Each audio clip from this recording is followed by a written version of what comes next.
Which sentence should you write? This, cardiovascular disease, a group of diseases that affect both men and women, is the leading cause of death in the United States. This, cardiovascular disease, and in parentheses, a group of diseases that, and so on. Or this, cardiovascular disease, then between M dashes, a group of diseases that, and so forth. M dashes? Whoever uses M dashes? Well, stick around and we'll see how to use parentheses and the very versatile M dash.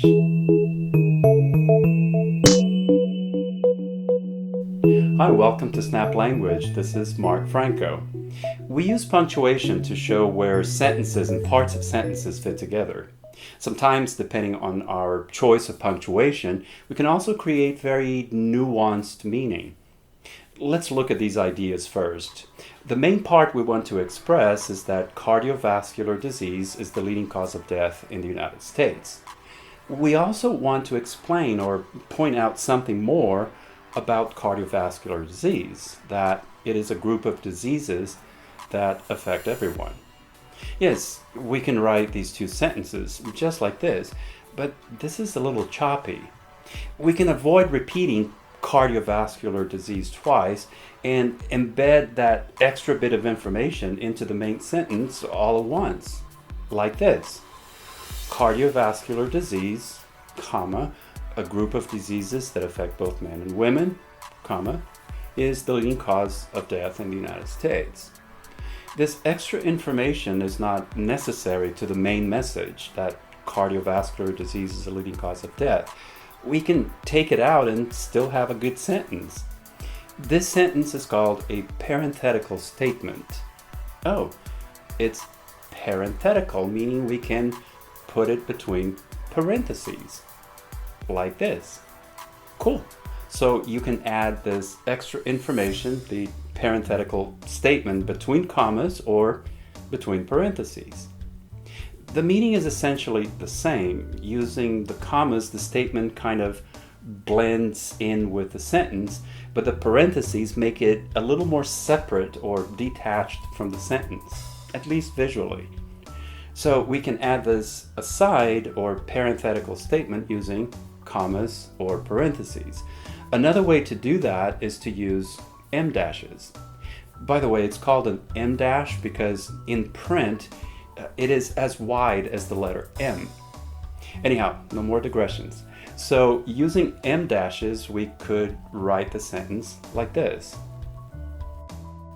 There's one situation though where a comma might not work very well. Take these sentences. The Declaration of Independence was adopted at the Pennsylvania State House on July 4th, 1776. And the Declaration of Independence was the announcement that the 13 colonies, then at war with Great Britain, were independent from British rule. Let's add the second sentence to the first as a parenthetical statement using commas. The Declaration of Independence, comma, the announcement that the 13 colonies, comma, then at war with Great Britain, comma, were independent from British rule, comma, was adopted at the Pennsylvania, and so forth. Ooh, can you see the comma bonanza here? The parenthetical statement already had a few commas in it, so we ended up with a fairly difficult sentence to read. Visually, it's difficult here to separate out the main statement and the parenthetical statement with another parenthetical statement within it.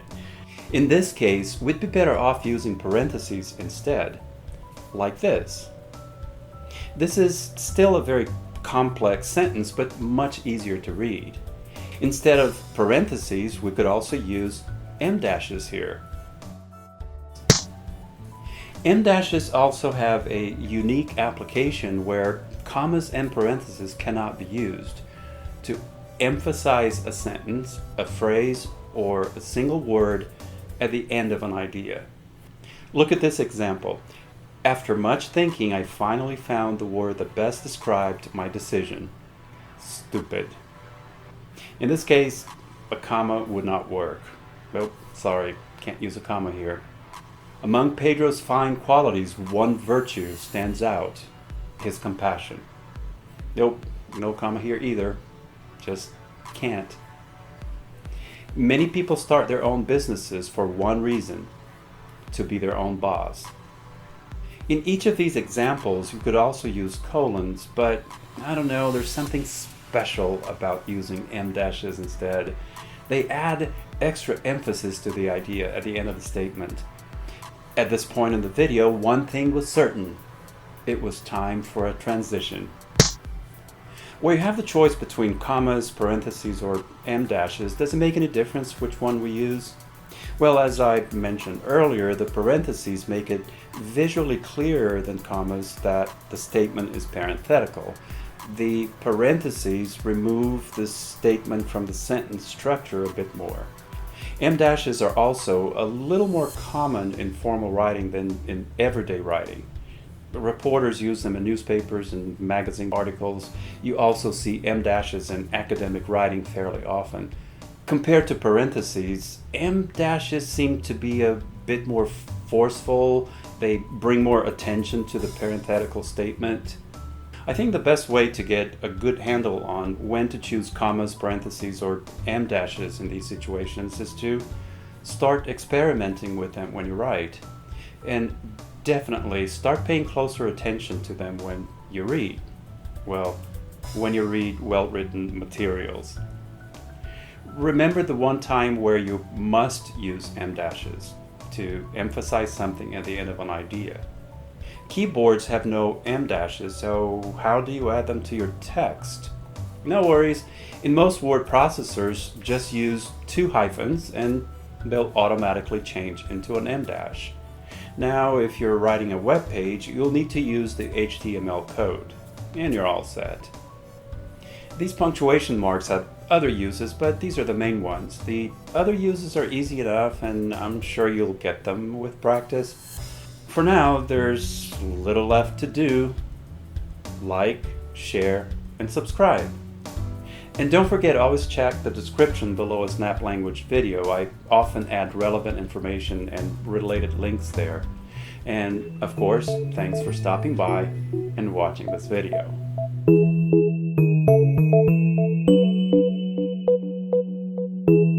Bye.